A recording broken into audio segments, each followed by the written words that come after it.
Alam niyo ba yung feeling na masaya ka kasi naaalagaan mo yung magulang mo? Pero sa kabila nung pag-aalaga ko sa kanya, meron akong guilt na nararamdaman kasi araw-araw ko siyang nakakasama. Araw-araw kong nalalaman na hindi siya lumalakas kundi humihina siya. Kahit na palagi ko siyang pinapakain. Minsan nagi-guilty rin ako kasi minsan talagang paulit-ulit na lang yung binibigay kong pagkain sa kanya. Gusto ko siyang pakainin ng masarap, gusto ko siyang ah, hainan minsan ng espesyal na ulam pero hindi ko magawa.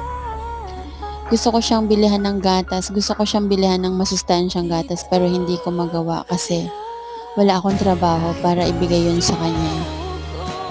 Hindi ko alam kung mas maganda bang magtrabaho ako o mas maganda bang alagaan ko siya.